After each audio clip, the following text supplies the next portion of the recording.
You decided to set up a little drink stand, and now you're staring at a blank price tag like it personally offended you.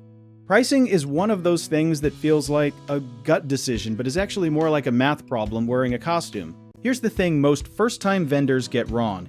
They price based on what they would pay, not what it actually costs to make the drink.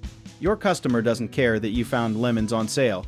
They care if the cup in their hand feels worth the price on the sign. Let's start with something called cost of goods, which sounds fancy, but just means everything that goes into one cup. If your lemonade uses lemons, sugar, water, a cup, a lid, and a straw, you add up what each of those things costs per serving, and that's your floor, the absolute minimum you can charge without losing money. Say your ingredients and packaging cost about $1.25 per cup. Most food vendors aim to charge at least 3 to 4 times their cost, so that same cup should probably sell for somewhere between $3.75 and $5 depending on your market. Now boba is a whole different animal because the ingredients are pricier and the process takes longer. Tapioca pearls, milk tea base, flavoring syrups, and oversized cups with fat straws can push your cost per drink closer to $2.50 to $3, which means your price point should realistically be $6 to $8 to make any sense. Location changes everything, and we mean everything. A boba stand at a street fair in a downtown arts district can charge $8 with a smile, but that same drink at a neighborhood garage sale might make people gasp like you just asked for a mortgage payment. One trick seasoned vendors use is called anchoring, which is basically psychology wearing a price tag.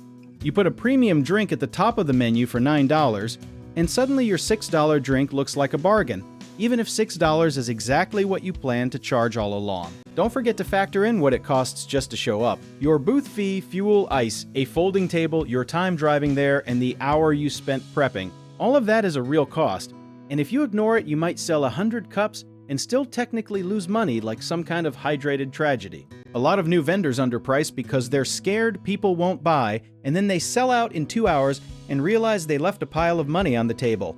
Confidence in your price is part of the product. If you act like your drink is worth $5, most people will believe you. Specialty drinks let you charge more because they feel like an experience rather than just a beverage. A lavender lemonade with a dried flower garnish and a branded cup is not the same product as a gas station lemonade, even if the liquid cost is similar, and your price should reflect that story. You also want to think about your price in round-friendly numbers because nobody wants to dig for exact change at a pop-up. Prices like $5, $6, or $7.50 make the transaction fast and keep the line moving, which means more cups sold and fewer annoyed customers doing mental math in the heat. Seasonal ingredients and limited flavors are your best friends for justifying higher prices without awkward explanations.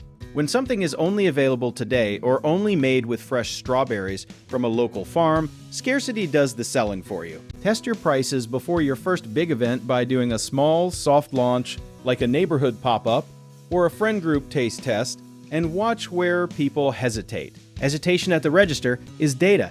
It means either the price needs work or your sign needs to do a better job telling the story of why the drink is worth it. At the end of the day, pricing is part math, part confidence, and part reading the room, and the vendors who figure that out early are the ones who actually stay in business past their first summer. If you want to see how our company helps vendors like you build smarter systems from the start, check out the links in the description.